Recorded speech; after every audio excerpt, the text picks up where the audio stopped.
Bien, bienvenidos. Comenzamos. Vamos a hacer una clase cortita sobre un poquito preparándonos para Rosh Hashanah. Se viene el día de Rosh Hashanah, el día tan especial, el día del juicio, el inicio del año. Y hay varios conceptos que tienen que ver con el día de Rosh Hashanah. Y la mitzvah principal de este día es escuchar el sonido del shofar, escuchar el sonido de el cuerno de carnero que se utiliza por lo general. Tiene que ser un cuerno de un animal kasher, tiene que ser hueco, no como un cuerno de vaca. Y escuchar el sonido del shofar, esa es la mitzvah del día, la mitzvah del shofar. Ahora, dentro de la tradición judía, tenemos muchas explicaciones que representa ese sonido. Un llamado del alma, un llamado como una alarma que suena en nuestro corazón, en nuestra alma y vibra nuevamente. Tiene que ver también con un anuncio, pero el Hasidut o la Kabbalah focalizan un punto central de cuál es la razón de los motivos por los cuales escuchamos el shofar, que tiene que ver con las trompetas de coronación. En la época de antes, cuando se coronaba un nuevo rey, a un nuevo monarca, había un grupo de trompeteros, gente que hacía sonar la trompeta, y cuando se sonaba ese shofar, se sabía, se declaraba el nombramiento de ese nuevo rey. Y dentro de la tefilá de Rosh Hashanah, tenemos tres momentos que se hace sonar el shofar, y decimos que deje tamlijuni alejen, para que seas llamado rey sobre nosotros. Y también decimos todo durante esos 10 días que van Rosh Hashanah y Yom Kippur, cuestiones que tienen que ver con el Rey Santo y el Rey de Justicia y Avinu Malkeinu, nuestro Padre, nuestro Rey. Y hay una dinámica, una expresión constante del concepto de Rey. Entonces, este momento de coronación que sucede en Rosh Hashanah es lo que dice el rabino, el Gaón, Rabbi Sadia Gaón, que la conexión entre shofar y nombrar un rey es que así hacían los reyes en el inicio de su mandato, hacían sonar trompetas para hacer saber a todos que se había anunciado el nuevo rey. También en la época de antes habían tal vez varios herederos o varios candidatos para el puesto de rey, y cuando se terminaba de elegir un rey se hacía sonar la trompeta y la gente sabía que habían elegido al rey que iba a liderar al pueblo. Ahora, ¿cuál es la necesidad que tenemos de nombrar a Hashem como rey cada año nuevamente? En primer lugar, nosotros decimos Hashem Melech, Hashem es rey, Hashem fue rey, y Hashem será rey, Hashem Malach, Hashem siempre será rey. Nunca interrumpió su reinado, nunca su poderío, su dominio sobre el mundo es constante. Entonces, ¿cuál es la necesidad de un día al año nombrarlo rey, hacerlo, designarlo rey? Aparentemente también hay que entender que el concepto de liderazgo en general, y el de un rey en particular, y obviamente cuando estamos hablando de Hashem es más profundo y más complejo, es que por lo general nosotros tenemos la idea de que una persona que está en el poder quiere estar en el poder. ¿Para qué? Para poder dominar a los súbditos. Entonces tiene un deseo de poder, ¿sí? Porque quiere enorgullecerse o enaltecerse o elevarse del resto. Y por eso sospechamos tanto de una persona que está con intenciones políticas o con intenciones de ser un jefe y de ser un tirano y de ser un... Nosotros decimos, este tiene ambición de poder, y nos genera, obviamente, rechazo a alguien que tiene ambición de poder. Hay algo interesante sobre el rey Shaul, que fue el primer rey de Israel, el primer rey de la historia del pueblo judío fue Saúl. El profeta Samuel, que de hecho nació en Rosh Hashanah, y la Haftará que se lee en Rosh Hashanah es de cómo él nació en este día, y cómo su madre en este día se presentó en el templo, y era una mujer estéril, y pidió a Hashem, y hizo una promesa que si tenía un hijo lo iba a consagrar para Hashem, y así fue. El rey Shaul, se dice sobre él que era muy alto físicamente, pero espiritualmente también. O sea, la alegoría acá de físicamente no es solamente una cuestión de que era alto y que podía jugar al básquet, sino que era alto espiritualmente. Y dice, de su hombro, todo el resto del pueblo le llegaba al hombro. No se refiere solamente a una cuestión de fisionomía, sino le llegaba al hombro, quiere decir que era un hombre tremendamente capacitado, tremendamente elevado. Y hay un punto cuando lo eligen para ser rey, él no quería aceptar el cargo, no quería aceptar el ofrecimiento, porque acá está un secreto que es interesante. El verdadero líder no es aquel que ansía ser líder, sino el que le tienen que insistir para que lidere. A un verdadero líder, a un líder capaz, a un líder real, genuino, la gente le tiene que insistir, le tenemos que pedir, por favor, sé nuestro líder. Y para él, ser líder nuestro es un descenso, es como que casi, no lo dice, estoy más tranquilo como estoy. Para mí, tener que ser rey, tener que liderar, es bajar de nivel, es esfuerzo, es compromiso, es un desgaste. A diferencia, obviamente, de la dinámica del poder, que un hombre tiene aspiraciones de liderar. Y fíjense, obviamente, que, por ejemplo, Moshe Rabbeinu.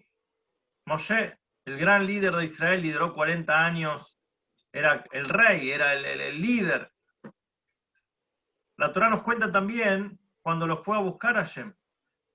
Él era un pastor, estaba en el campo, en la mitad del campo, con sus ovejitas. Estaba tranquilo y vino Hashem y le dijo, quiero que vayas a Egipto y saques al pueblo judío. No, pero ¿para qué? ¿Por qué tengo que ir yo? Elegí otro en vez de mí. Que no me van a escuchar. Y porque yo no, otra excusa dijo, yo no sé hablar, no tengo buena, soy tartamudo. Y Hashem no aceptó y le tuvo una semana entera convenciéndolo y le mostró el arbusto que se encendía, que estaba encendido y no se consumía, hasta que, digamos, no de mala gana, pero tuvo que aceptar a la fuerza por un sentido de la responsabilidad nada más, pero él no tenía aspiraciones ni deseos de decir, bueno, voy a hacer campaña política para que me elijan y para poder dominarlos. Al revés. Él tomaba el liderazgo como una responsabilidad tan grande, y para Moshe ser el líder del pueblo era un dolor de cabeza, o de alguna manera, era tener que ir y lidiar y bajar a la gente. Lo mismo con el rey Shaul. Entonces, este es el concepto de que para nombrar un rey, para designar un líder, uno de los puntos que hace que funcione es cuando la gente lo llama, la gente lo convoca y piden por él. Y de ese momento lo que se genera es el deseo de liderar. Nosotros estudiamos también, y esto los lunes es clase de un poquito de Hasidut y de Kabbalah, de la Sefirot, que la última de las Sefirot es Malhut, reinado. Y reinado justamente no se trata solamente de una cuestión de liderazgo, que imponer un liderazgo, sino que al revés, tiene que ver con esta convocatoria y un sentido de compromiso, y un sentido de humildad, y un sentido de acción. Ese es el verdadero líder. El que tiene compromiso con la acción, el que tiene compromiso con el liderazgo, y el que en realidad, si es por su elección, él prefiere, para él es un descenso y un esfuerzo, el cargo, el poder. Entonces, ¿qué pasa con Hashem? Si para un líder como Moshe, como Moisés, liderar era para él vamos a decir entre comillas, un descenso, una carga, cuánto más y más es para Dios, creador del mundo, tener que ser elegido rey, y él está elevado obviamente del mundo y de la creación, y entonces cuando nosotros lo citamos a él, le decimos queremos a Hashem que sea rey sobre nosotros, que eso es lo que pedimos en Rosh Hashanah, y eso es lo que hacemos hacer sonar con el sonido del shofar, tenemos que lograr esa convocatoria de pedir nuevamente una nueva oportunidad, de pedirle, de exigirle o de tratar de convencer de que sea rey una vez más. La primera vez Dios decidió crear el mundo y lo creó con su iniciativa, pero después, cada año tenemos que, todos los vísperas de Rosh Hashanah o la noche de Rosh Hashanah, se aparta, la Kabbalah dice, se abstrae esa fuerza y esa decisión y ese deseo de haber creado el mundo y se queda en un modo stand-by, suspendido. Y a través de nuestro sonido del shofar, de nuestro pedido, de nuestra intervención, de nuestra exigencia de decir, por favor, sé rey sobre nosotros, vuelve hacia abajo. Y este es el concepto central, principal de Rosh Hashanah. Por eso tiene que ver con una conexión que uno tiene que tener con este día, con este momento, que es replantearnos no solamente lo que hicimos bien o lo que hicimos mal, sino que esto es esencial. Es decir, aceptamos a Hashem como rey sobre nosotros. Es una aceptación del reinado, es una aceptación de pedirle nuevamente que renovar los votos de Hashem hacia el mundo y de nosotros con Hashem.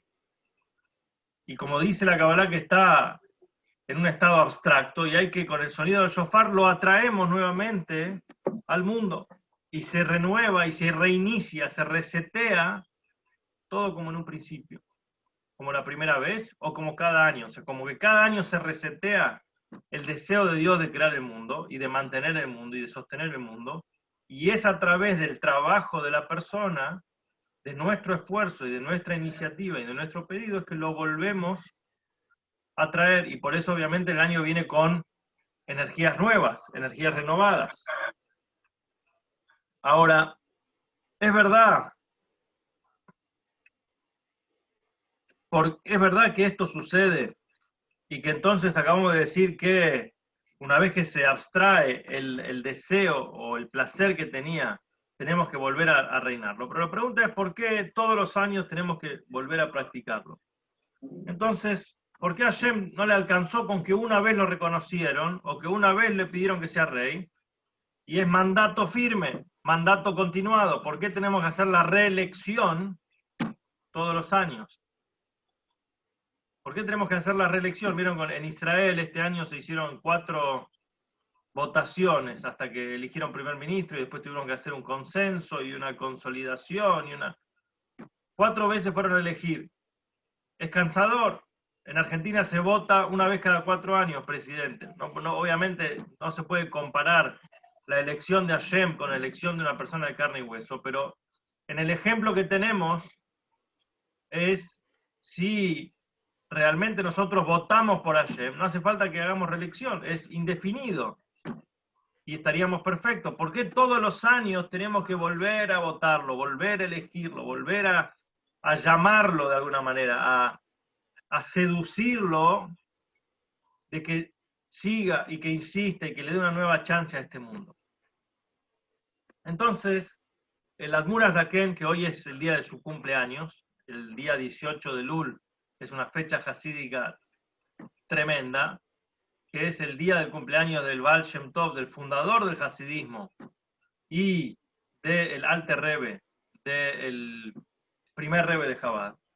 Él trae una explicación así, dice: un padre que quiere entender o ver o probar la sabiduría de su hijo, la inteligencia de su hijo. Entonces, ¿qué hace? Se esconde. ¿Vieron cuando uno juega a las escondidas? Con un nene, con un hijo chiquito, uno juega a las escondidas. ¿Para qué? para que entienda el hijo y lo busque una vez que no lo encuentra el papá y lo empiece a llamar, y ahí lo va a encontrar y se va a renovar la alegría en el padre por la sabiduría de su hijo que lo buscó y que lo encontró. Y cuando uno juega a la escondida, el momento gratificante de un padre es cuando juega con su hijo chiquito a las escondidas, y el hijo de repente lo encuentra y dice, qué inteligente que es mi hijo que me buscó y me encontró. Ese es el ejemplo que trae el Alter Rebbe. Hay otro ejemplo más que también trae el Hasidut, que es lo que dice el Midrash, que había una vez un rey que extrañaba a su hija y quería escucharla, entonces se escondieron y la hija de repente dijo, papá, papá, se asustó y ahí lo llamó al padre y el padre se volvió a reencontrar con su hija. O sea, este escondido, esto que se esconde a Yemen, de alguna manera, la primera noche de Rosh Hashanah se esconde, para que lo llamemos. Estamos jugando, ¿vieron ese juego? En inglés se dice peekaboo. ¿Sí? Uno se tapa y dice, ¿dónde está papá? Aquí está. Uno se esconde, uno lo puede jugar con los hijos chiquitos, con los nenes chiquitos. Funciona, genera una atracción. Uno se tapa con las manos o se esconde y dice, ¿dónde está? Acá está. De alguna manera, Hashem en Rosh Hashanah se esconde y nosotros lo empezamos a buscar y ahí dice, acá está. Este es el sistema, obviamente, separando y lo que esto significa sin comparar, pero ¿cuál es el motivo que él se esconde o cuál es el motivo que en Rosh Hashanah se vuelve a replantear? Porque tenemos que renovar toda esta idea de buscarlo, no tenemos que normalizar, no tenemos que darlo por sentado, no tenemos que darlo por obvio, no tenemos que, a veces pasa el año entero y nos olvidamos cuál es el centro, cuál es el eje, cuál es el núcleo de nuestra relación con Hashem y de nuestro propósito. Y Hashem renueva en este día su propósito para todo el mundo. Entonces, no es solamente gráfica, no es solamente eso, pero es una jugada, es un momento. Entonces, si vemos en los dos ejemplos, hay un detalle, que hay una diferencia entre uno y el otro. Un ejemplo era el deseo del padre, de que la hija lo llame y diga, papá, papá, ¿dónde está mi papá? Y que se sienta, digamos, en un estado de sola y empieza a llamarlo. Y esa es la tradición, eso es lo que nosotros sentimos con el shofar. El shofar es ese llanto de un nene que está perdido y llama a su padre. El llanto tiene eso que no tiene palabras. Un llanto es un llanto simple, por eso los sonidos del shofar, ¿cuáles son? Un grito, que es un sonido simple y largo, tú, como un grito. Y después hay dos maneras de llorar. La Gemara dice en el Talmud, en Rosh Hashanah, dice, hay un llanto que es entrecortado, pero un poco más, con llantitos un poco más largos, como tú, con esos tres sonidos intermedios, que sería, no sé si se acuerdan, el Chavo del Ocho, como lloraba Kiko en el Chavo del Ocho, que era un llanto cuando uno es un entrecortado, pero pausado, con ese sonido. Y hay un segundo tipo de llanto, que es muchos sonidos entrecortados chiquitos. Cuando uno se queda sin aire empieza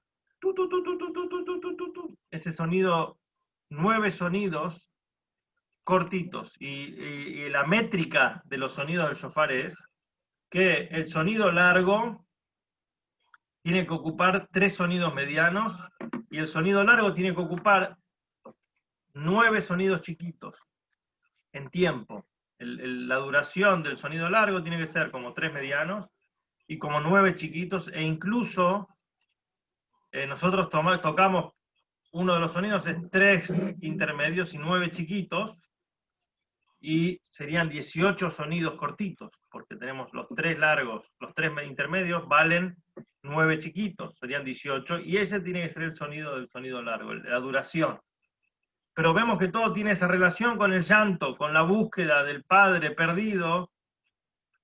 Entonces tenemos, por un lado, ese ejemplo. Y también hay un ejemplo similar que trae el Rabí Levi Yitzhak de Bardichev, quien era conocido por ser el abogado defensor del pueblo judío, que él decía, había una vez un rey que salió de cacería y estaba en un gran bosque, y se perdió, el rey se perdió en el bosque. Y los súbditos se volvieron al palacio y el rey quedó solo, perdido en el bosque, y empezó a deambular por los bosques hasta que llegó a una ciudad y preguntó a la gente cómo se volvía al palacio del rey, y la gente no conocía, estaba muy lejos de su palacio. Hasta que dice, hay un hombre sabio, un hombre inteligente lo encontró, y lo reconoció que era el rey. Entonces lo acogió en su casa, le dio de comer, le dio de tomar, le prestó ropas, le prestó su caballo, lo llevó en el camino, le mostró la ruta y lo reencaminó. Y el rey, cuando estaba antes de partir, le dijo, te voy a decir una confidencia, un secreto. Yo soy el rey y a partir de ahora te tengo una deuda eterna hacia vos. Quiero que vengas conmigo al palacio. Lo llevó al palacio y lo nombró ministro, le dio un cargo importante, lo llenó de dinero, lo llenó de joyas, y el hombre pasó de ser un hombre simple, un campesino, a ser un hombre famoso, un hombre poderoso. Pasó el tiempo y este amigo del rey empezó a dejarse llevar y olvidarse de su posición, de su lugar, y empezó a ser un poco imprudente y no comportarse bien. Y faltó el respeto al rey de una manera que se sublevó contra el rey, y en ese lugar la pena era una pena capital, tenía que llevarlo a juicio. Entonces lo llevaron a juicio, lo pusieron en el calabozo, y antes de llevarlo a ejecutarlo, el hombre dijo, tengo el último pedido, tengo mi último pedido, quiero que me traigan las ropas que yo tenía vestido ese día que estaba en el campo que me encontró el rey. Quiero vestirme con esas ropas. Entonces fueron a buscarlas y encontraron esas ropas, se vistió con esas ropas,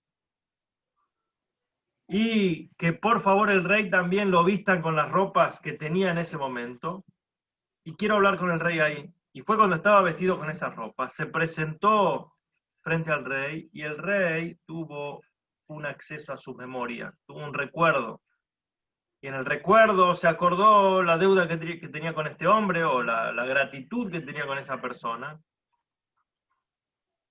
y el rey lo perdonó. Le agarró misericordia, le agarró nostalgia por los tiempos, por el agradecimiento que tenía, y lo perdonó y le dio una nueva oportunidad.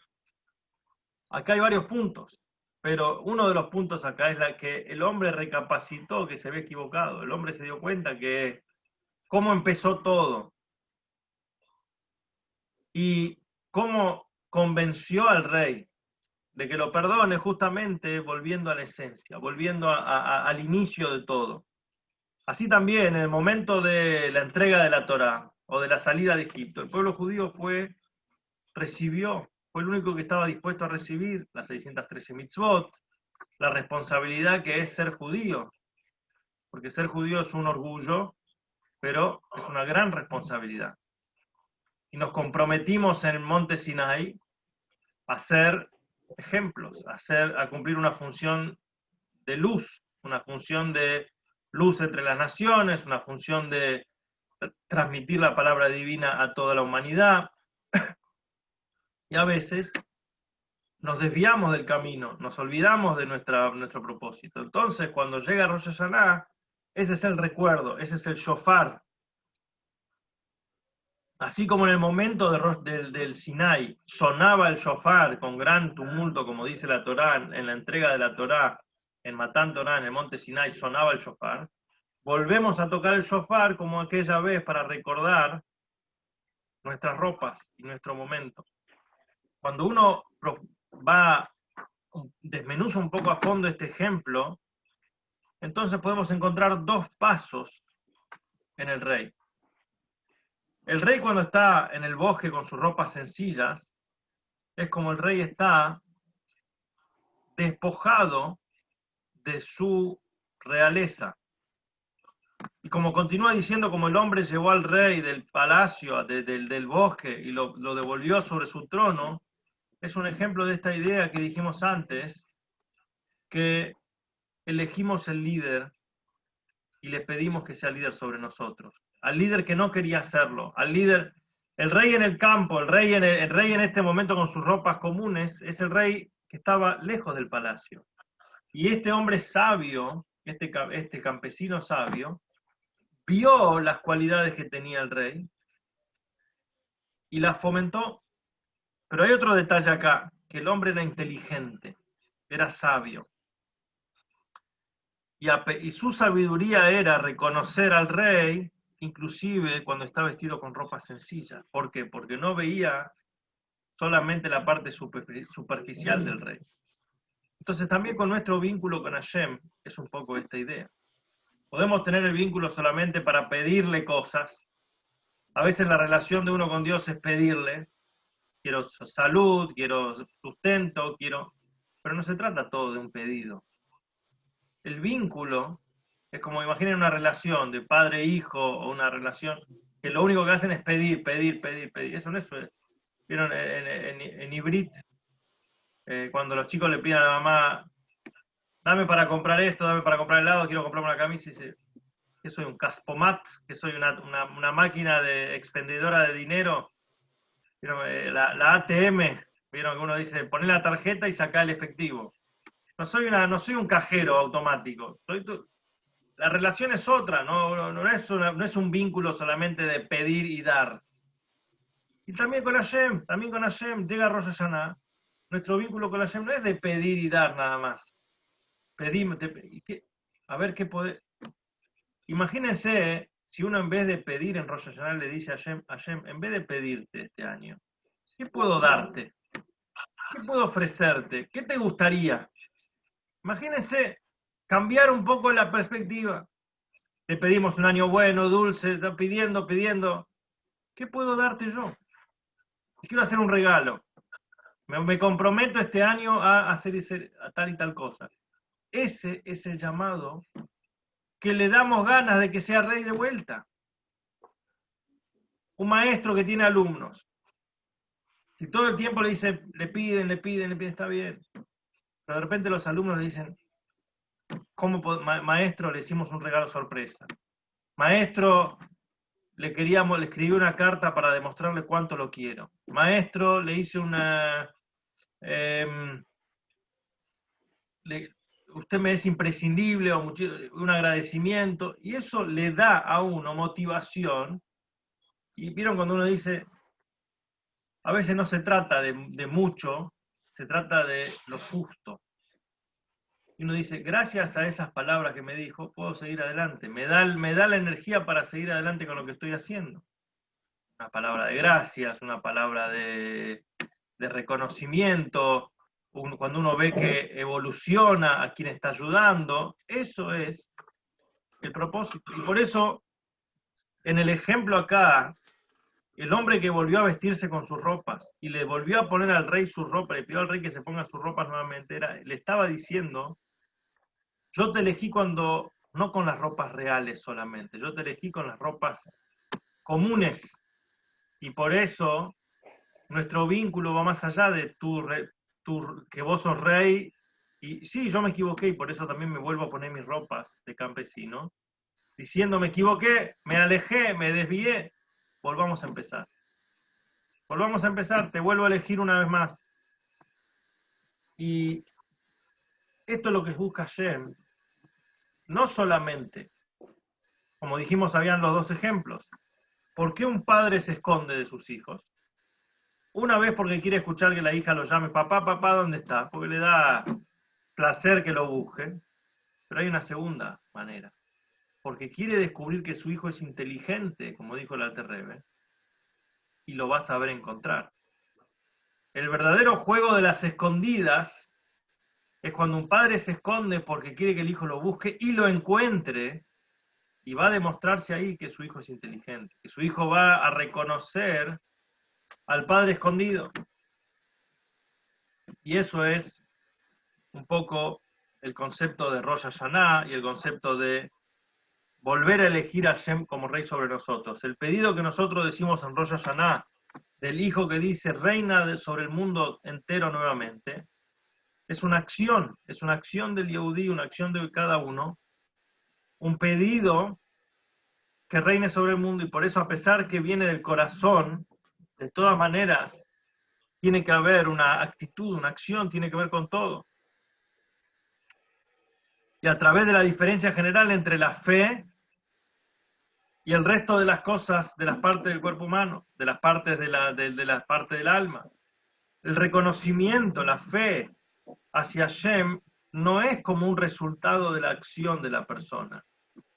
A veces uno dice, la fe es, no se trata solamente de las acciones, ni siquiera de lo profundo. La fe, la emuná verdadera del Yehudí, es un resultado de la luz brillante del alma. O sea, es sacar también, pelar las cáscaras de la cebolla hasta llegar a la esencia. Cuando uno redescubre y se reconecta con su esencia completamente, no solamente una búsqueda superficial.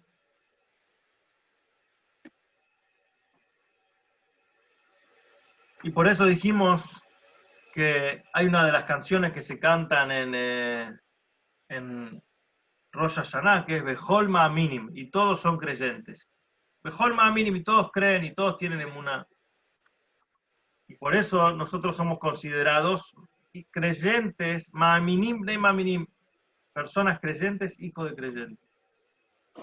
Y esto es algo fabuloso en la vida del Yehudí, y no tiene que ver tanto con su observancia en su judaísmo, con las mitzvot, que tiene que ver con todo el año, sino que, y esto uno lo puede ver en todos los, transversalmente en todos los ámbitos, el vínculo, la fuerza de la conexión que un Yehudí tiene un Yehudí tiene con Hashem es algo extraordinario, es inexplicable, no se lo podemos explicar al resto del mundo, ni siquiera entre nosotros nos podemos explicar por qué, pero es algo raigal, es algo poderoso, que hay una conexión del judío con su judaísmo, del judío con Hashem, extraordinaria, eterna, vamos a decir.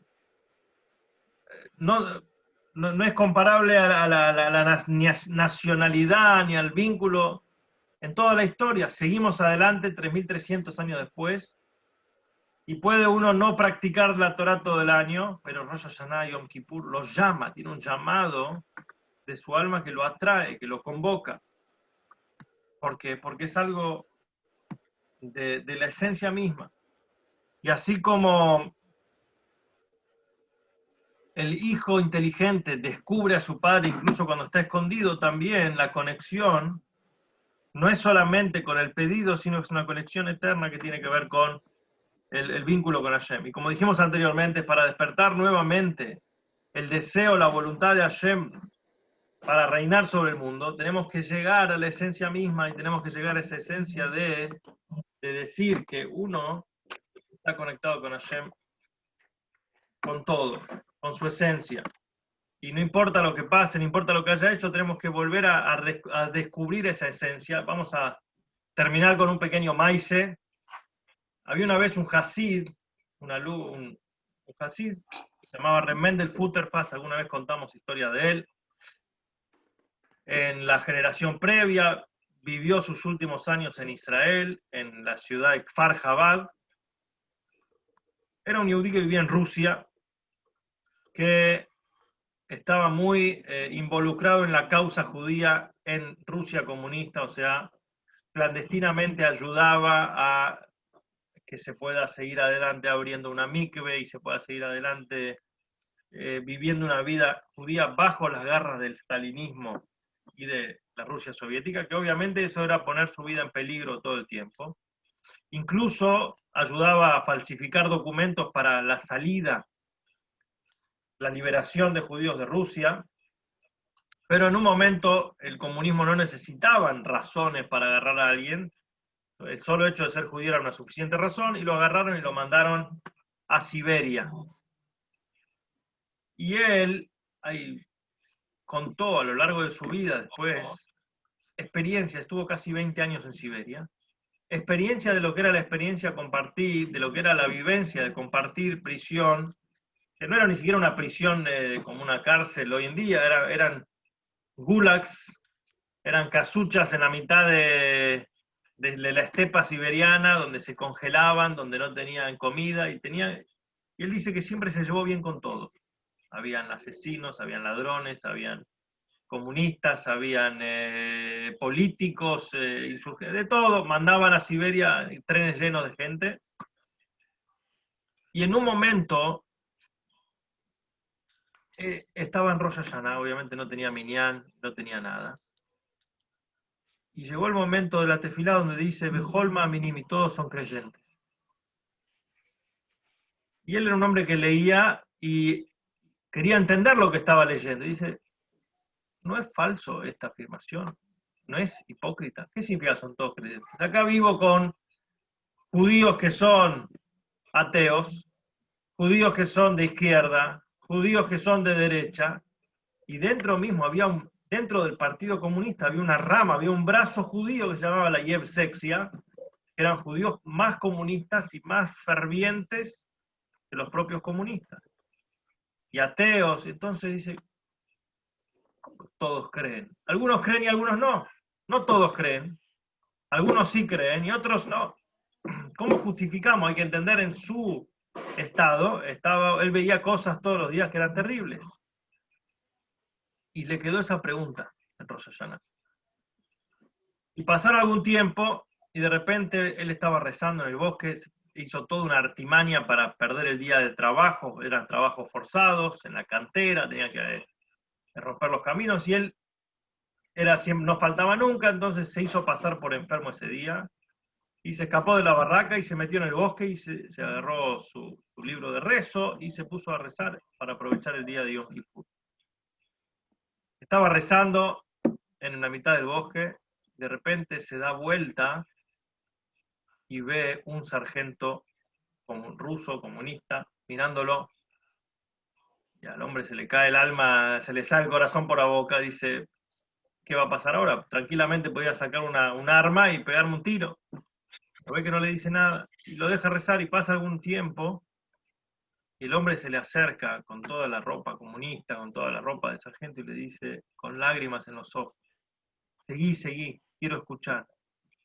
Me emocionaste, tocaste una fibra, hoy es Yom Kippur, estoy ayunando, y quiero que sepas que yo creo en Hashem más que nada, o sea, y dice, ahí me contesté la pregunta que había tenido en Rosh Hashanah.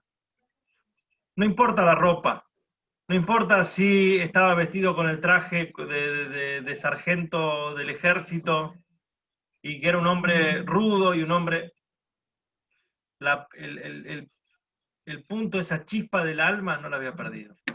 Y para él Yom Kippur era Yom Kippur y estaba emocionado y estaba palpitando también, y por eso la sensación, y a veces uno le gusta poner etiquetas en el judaísmo, ortodoxo, no ortodoxo, poco ortodoxo, religioso, reformista, pero hay una idea central que es, y por eso no hay más judío, no hay judío más judío y menos judío. Hay un judío de esencia, y somos todos hermanos, somos todos lo mismo, y todos tenemos esa chispa. La podemos practicar de manera distinta, la podemos practicar, profesar, pero ese alma, que es el que tenemos que reencontrar, el día de Rosh Hashanah, está intacta y es el puntito de la chispa del alma de cada uno, y que es el reencuentro con nuestro Padre, que nos busca, que se esconde y quiere que lo llamemos una vez más con toda la simpleza de nuestro corazón. Así que bueno, Shana Tová para todos. Este es un día especial también, quedan 12 días ya para Rosh Hashanah.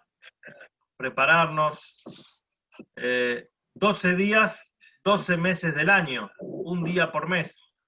Tenemos que hacer un balance cada día por el mes pasado y por el mes futuro. O sea, no solamente una cuestión de balance para atrás, sino preparación también para lo que viene. No hay que mirar solamente el pasado, sino que proyectar hacia el futuro, así que así sea para todos, Shana Tová. Muchas gracias, Rab. Shanato, gente. Shana Tova, muy Igualmente. bueno, yo sí. Shana Tova para todos.